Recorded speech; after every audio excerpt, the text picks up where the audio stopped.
Hi, this is Roger. Thanks for dropping by. You'll be pleased to hear all the snow has gone completely. I see Oliver has had a bit as well, brushing it off his roof and all that sort of stuff. It's all good fun, but I mean, it would be difficult for me to actually get at the roof of mine to get the snow off. I'd have to get steps out and things, because the roof it's got a slight slope on it, but it's relatively flat. But then, as far as the weight is concerned, strictly speaking, it was only a couple of inches, and I've been up on that roof personally and walked around, so it's strong enough to take my weight. It would take a lot of snow to get up to that sort of weight. What do you mean I'm heavy? Anyway, I got an email from Beatrix regarding the box full of goodies with the IDs of the plants that I didn't know. That's good. It's always good to know what you've got, then you can work out what the hell you're going to do with them. This is the oddity. This is a Dendrochilum Cobianum. Now I'm going to have to look that up because I don't own any of these. I don't quite know what I'm supposed to be doing with that, but I'll look it up. There's a few new blooms. If you have a look at Todd, and have a look at his haul that he got at the recent orchid show he managed to get to. He's got an aphyllum in full bloom for the cane that's got the blooms on. Mine is just opening. Now, out of my resting dendrobiums, these are the first to actually open. There's buds all over the place, but these are the fastest maturing and the first. And these are not fully open yet. They will open better than that, and these are when they open, literally within a day or two, that greeny shade that you've got on the lip fades quite quickly, which is a shame because the contrast between the colours when they first open is absolutely smashing. But anyway, one of the resting dendrobiums has now opened. What else have we got just before I get on with work? The Prima Donna has got a lot of buds open now, and I want to try and find somewhere else to put that plant where I can actually see the blooms.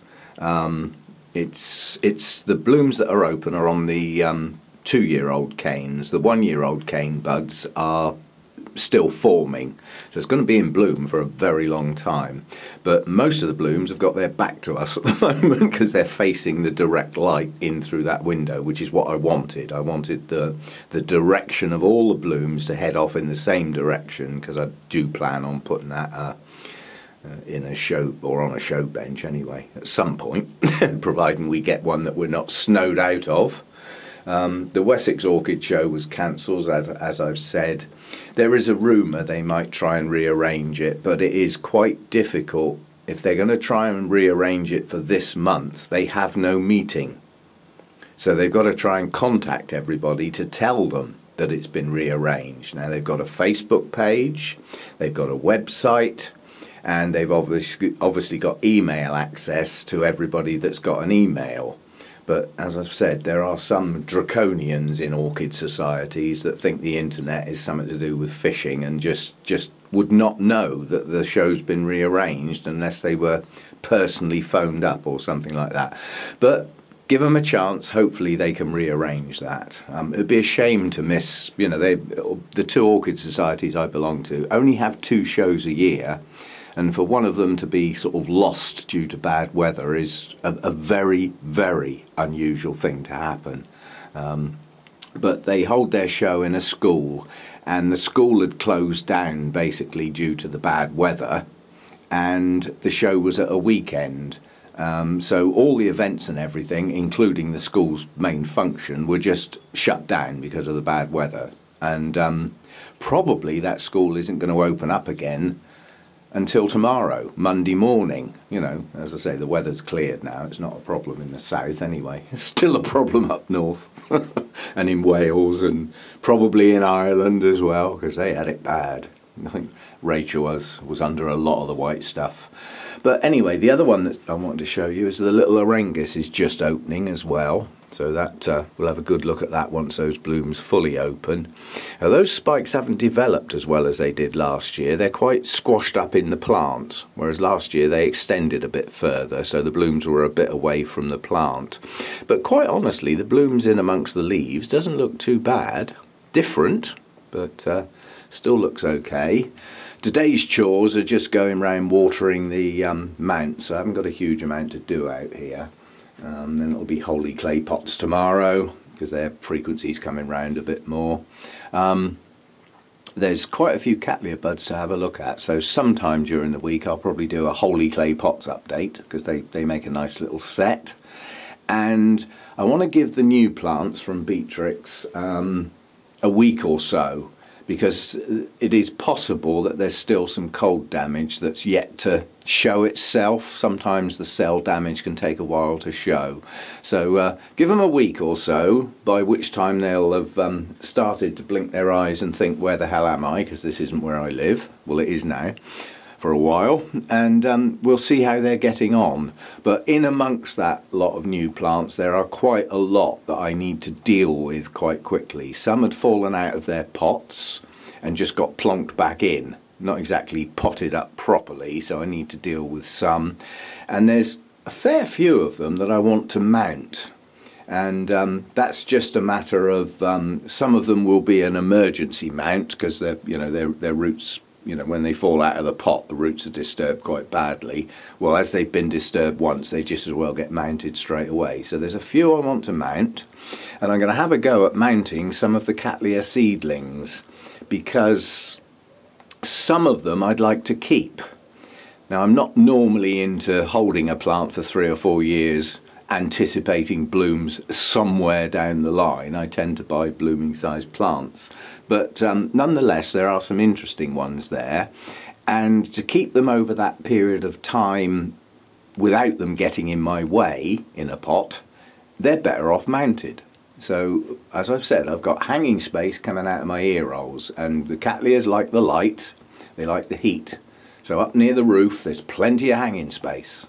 And quite honestly, I whiz through the watering of my mounts really quickly. It is although it's my greatest workload, it's my fastest workload. Watering my mounts does not take long at all, even though there's a stack of them.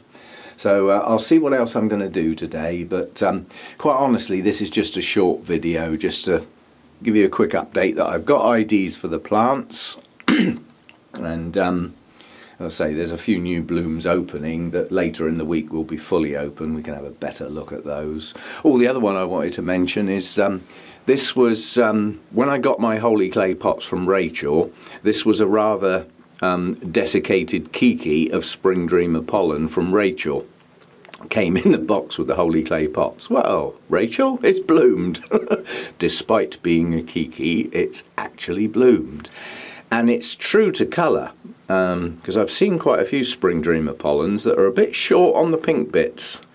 And for me, it's those pink tinges that set those blooms off. For me, that's what makes them special.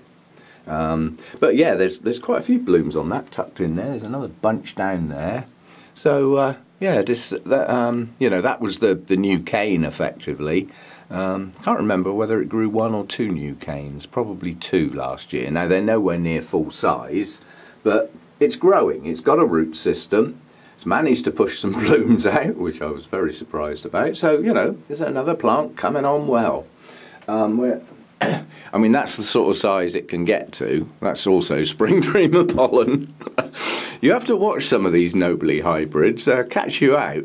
When you buy them, they've got a retardant in them that has been developed to actually keep the plants shorter, and it's applied, and they've realised that if it's applied and the environmental changes are done at the right time, it will burst into bloom as a consequence. That's why you often buy them, with literally blooms down the whole length of the cane, and the plant's about that tall. And then after a couple of years, it's that tall. So what you thought was a medium-sized plant turns into a giant. I mean, that is one hell of a Nobly cane. That's the thickness of that. That's a huge cane. And if you think about it, it grew that in 1 season. That's a lot of growth. So perhaps you can understand why I'm always saying in the growing season, feed and water well, because it's not going to do that without a lot of help. Sometimes wish I hadn't fed it and watered it so well and it stayed that high. But nonetheless, you know, if you're going to have some of the Nobly hybrids, they do grow big. Not all of them, but some of them will really rock it. As I say, that cane is... oh, I can't do foreign stuff. Probably, you know, my mentality about gallons and litres. I'd like gallons written off completely and work in litres and kilograms and stuff like that. I'm okay with that side of life, but when it comes to measurements, I can do a couple of centimetres quite accurately, but as soon as you get to more than 3 centimetres, I switch back to feet and inches. And that cane is about 2 foot 3, 2 foot 4 inches high. That is a tall plant. I mean, I'm practically leaning back in the seedlings just to get it in the shot. It's a lot of plant, yeah? So it's taking up a lot of space.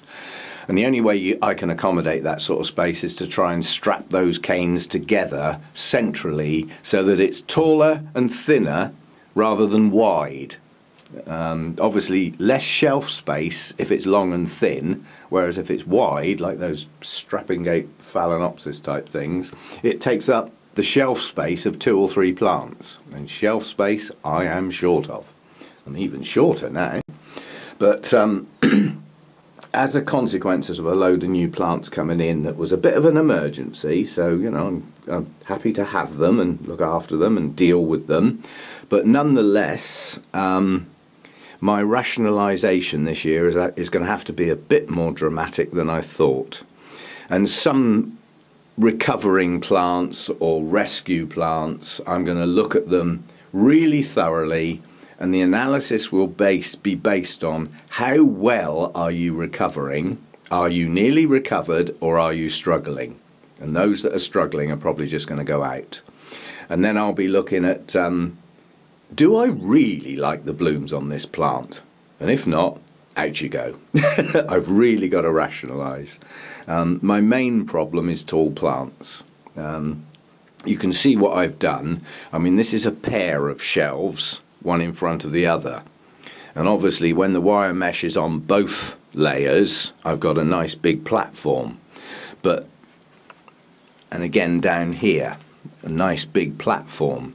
But to accommodate some of the taller plants, I've had to leave the shelf, the mesh, off of this bit to allow for taller plants to come up through the middle, you know, and not bash their leaves around too much.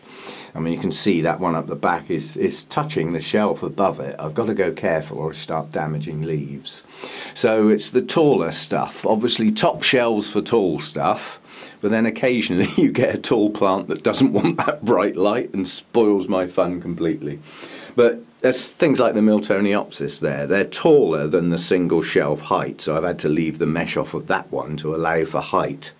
And I mean, these two monsters down here, the only shelf they could ever fit on is a top shelf, and they'll be practically up to the roof even then. So these two are big.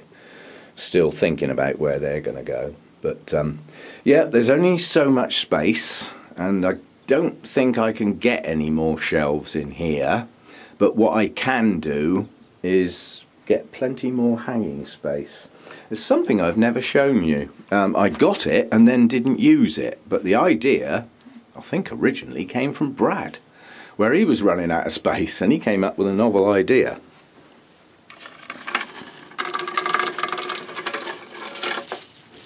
It's a plastic chain. Or plastic, no, given the weight of that is plastic. But if you hang that up in the roof, all the hooks on your plants can then be right down the length of the chain. So you could have the highlight ones near the top, gradually getting lower and lower, yeah? So I've still got that to deal with. I've got stacks of the flipping stuff, so I could probably get 2 or 3 hanging chains out of that. Look at the mess on this floor from where all that stuff was unpacked. Yeah, so hanging space I'm okay with. I have plenty of hanging space. So really it just means more stuff's going to get mounted where it can just get up out of my way, and then you know, all I've got to do is worry about banging my head on baskets like that. That thing is a nuisance.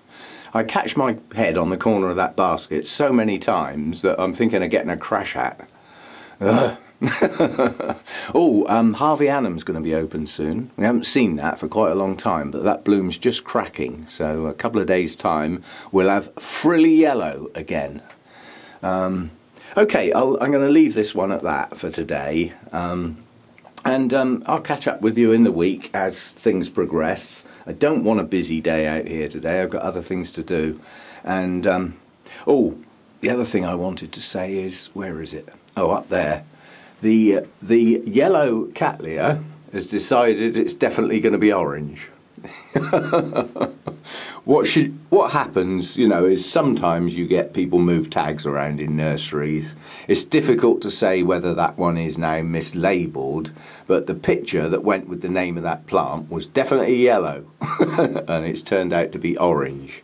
Now, if that had turned out to be pink, I wouldn't have been very pleased, because I have plenty of pink, and although I like pink, I also like my yellows, oranges and reds. So the fact that it's not the colour I wanted, but it's a colour I really like, it gets to stay.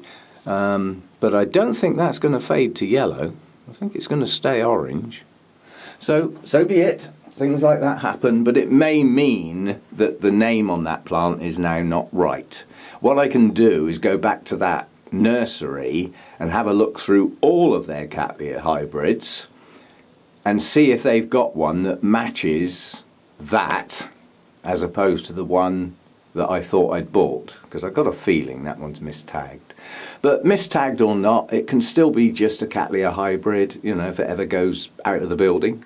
So I'm still happy with it. It's a lovely bloom, lovely colour. I mean, look at it catching the light there. Yeah, so I'm pleased with that. And yeah, I'll see you again next time. Just a quick sort of update on things, what's going on, and a few new blooms just about starting to open. And obviously we'll pick up on them as and when they open fully. And I'll see you later in the week. Have a good remainder of your weekend. It's funny actually, things, you know, you forget the time zones sometimes.